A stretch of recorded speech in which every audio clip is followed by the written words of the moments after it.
ഒരു ഇടവേളയ്ക്ക് ശേഷം കെ സുരേന്ദ്രൻ രംഗത്ത്. സംസ്ഥാന അധ്യക്ഷ പദവിയിൽ നിന്നും ഒഴിവാക്കപ്പെട്ട ശേഷം അദ്ദേഹം നിലമ്പൂരിലെ ഉപതെരഞ്ഞെടുപ്പ് ഗോദയിൽ സജീവമാവുകയാണ്. ഉപതെരഞ്ഞെടുപ്പിൽ വെൽഫെയർ പാർട്ടി UDF-നും LDF-ന് നൽകി വരുന്ന പിന്തുണ PDP-യും അറിയിച്ചതിനു പിന്നാലെ വികസനം ചർച്ച ചെയ്യാൻ ഇരുപക്ഷവും തയ്യാറാവാത്തത് എന്താണ് എന്ന ചോദ്യം ഉന്നയിച്ചാണ് അദ്ദേഹം രംഗത്തെത്തിയിരിക്കുന്നത്. വർഗീയ ശക്തികളുടെ പിന്നിൽ പോകുന്ന LDF-നെയും UDF-നെയും പരിഹസിച്ചാണ് പ്രതികരണങ്ങൾ. NDA സ്ഥാനാർത്ഥി മോഹൻ ജോർജിനെ പരിചയപ്പെടുത്തിയതും ഇതിനിടയിലൂടെ. മതഭീകരവാദികളെ താലോലിക്കുകയാണ് ഇരുപക്ഷം ശ്രമിക്കുന്നത് എന്ന് കെ സുരേന്ദ്രൻ പ്രതികരിച്ചു.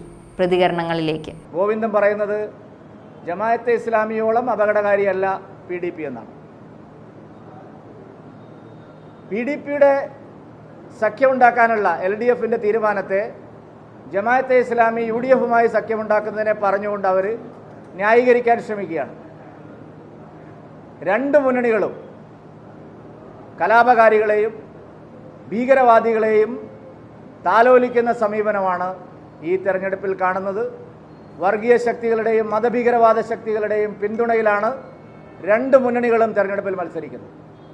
ജമാഅത്തെ ഇസ്ലാമിയുടെ പിന്തുണ സ്വീകരിക്കാനുള്ള UDF-ന്റെ തീരുമാനവും ISS-ന്റെ PDP-യുടെ പിന്തുണ സ്വീകരിക്കാനുള്ള LDF-ന്റെ തീരുമാനവും കേരളത്തിലെ മതനിരപേക്ഷതയ്ക്ക് വലിയ പോറലാണ് ഏൽപ്പിക്കാൻ പോകുന്നത്. ഒരു തെരഞ്ഞെടുപ്പിൽ 4 വോട്ട് കിട്ടും എന്നുള്ളത് കൊണ്ട് ദൂരവ്യാപകമായ പ്രത്യാഘാതങ്ങൾ ഉളവാക്കുന്ന, നാടിനെ കലാപത്തിലേക്ക് നയിക്കുന്ന ശക്തികളെ പ്രോത്സാഹിപ്പിക്കുന്ന സമീപനമാണ്. ജമാഅത്തെ ഇസ്ലാമി അടുത്ത കാലത്ത് ടാറ്റയുടെ സ്ഥാപനങ്ങൾക്കെതിരായിട്ട് വലിയ ഉപരോധം ഏർപ്പെടുത്തിയിരിക്കുക. കേരളത്തിൽ ഇന്നേ വരെ നാം കണ്ടിട്ടില്ല ഒരു വ്യവസായ സ്ഥാപനത്തിനെതിരായിട്ട് ഫത്വ പുറപ്പെടുവിക്കുന്നത്. ടാറ്റ എന്ന് പറയുന്നത് ഈ രാജ്യത്തെ ജനങ്ങളെ സംബന്ധിച്ച് ഇത്രയും ദേശീയമായ ചിന്താഗതിയുള്ള നമ്മുടെ രാജ്യത്തിൻ്റെ സമ്പദ്ഘടനയ്ക്ക് ഇത്രയധികം വിലമതിക്കാനാവാത്ത സംഭാവനകൾ നൽകിയിട്ടുള്ള, എല്ലാ നിയമങ്ങളും അനുസരിച്ചുകൊണ്ട് പ്രവർത്തിക്കുന്ന ഇന്ത്യയിലെ ഏറ്റവും അഭിമാന സ്ഥാപനമായിട്ടുള്ള ടാറ്റയെ ബഹിഷ്കരിക്കണമെന്നുള്ള ഫത്വ കേരളത്തിൽ ജമാഅത്തെ ഇസ്ലാമി പുറപ്പെടുവിച്ചിരിക്കുകയാണ്. അതിനെതിരായിട്ട് ഒരു ശബ്ദം പോലും LDF-ന്റെയും UDF-ന്റെയും ഭാഗത്തുനിന്നില്ല. ആ ജമാഅത്തെ ഇസ്ലാമിയുടെ പിന്തുണയാണ് UDF സ്വീകരിച്ചിരിക്കുന്നത്.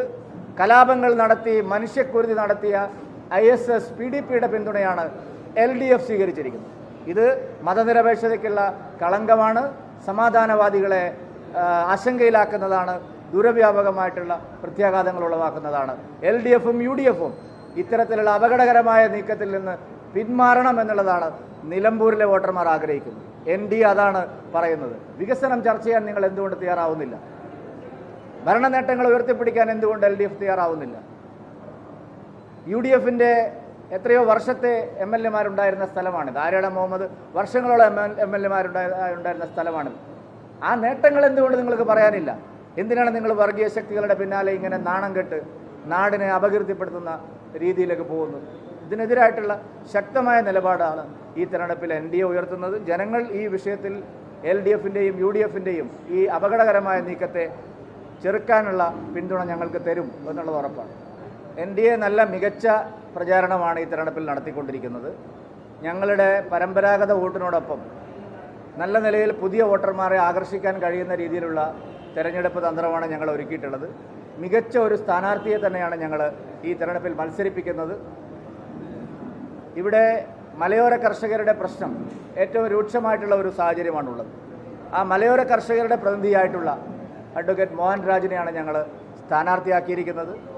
അനന്തുവിൻ്റെ മരണത്തിന് ശേഷം മലയോര കർഷകരുടെ ഇടയിലുള്ള പ്രശ്നങ്ങൾ, ആ പ്രശ്നങ്ങൾക്ക് വലിയ ചർച്ചയായി. ഇവിടെ ശരിയായ നിലപാടെടുത്ത ഒരേ ഒരു മുന്നണി NDA മാത്രമാണെന്ന് ജനങ്ങൾക്ക് ബോധ്യമായി. കാരണം പന്നിയെ വെടിവെച്ച് കൊല്ലുന്ന കാര്യമായാലും, വനം വകുപ്പിൻ്റെ അനാസ്ഥയുടെ കാര്യത്തിലായാലും, വനനിയമങ്ങളുടെ പരിഷ്കരണത്തിൻ്റെ കാര്യത്തിലായാലും ഇത്രയും ദിവസം ഇവിടെ LDF-ഉം UDF-ഉം നടത്തിയ പ്രചാരണങ്ങളെല്ലാം പൊളിഞ്ഞു വീണിരിക്കും. മുഖ്യമന്ത്രി പറഞ്ഞത് ഞങ്ങൾ പന്നിയെ വെടിവെക്കാനുള്ള ലൈസൻസിനായിട്ട് പ്രധാനമന്ത്രിയെ സമീപിക്കുന്നതാണ്. പക്ഷേ പന്നിയെ വെടിവെക്കാനുള്ള ലൈസൻസ് ഇവിടെ എത്രയോ കാലമായിട്ടുണ്ട്. പന്നിയെ വെടിവെച്ചവർക്ക് കാശ് കൊടുത്തില്ല എന്ന് പറഞ്ഞ് LDF തന്നെ സമരം നടത്തുകയാണ് പഞ്ചായത്തുകൾക്കെതിരായിട്ട്.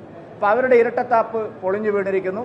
മാത്രമല്ല, വനമേഖലയിൽ താമസിക്കുന്നവരുടെ പ്രശ്നങ്ങൾക്കുള്ള ശാശ്വതമായ പരിഹാരമാണ് 2023 വനനിയമ ഭേദഗതി നരേന്ദ്രമോദി സർക്കാർ കൊണ്ടുവന്നത്. അതും ഇവിടെ ചർച്ചാ വിഷയമായിട്ടുണ്ട്. ആ നിലയിലെല്ലാം ഇവിടെ പ്രചാരണത്തിൽ മുന്നിട്ട് നിൽക്കുന്നത് NDA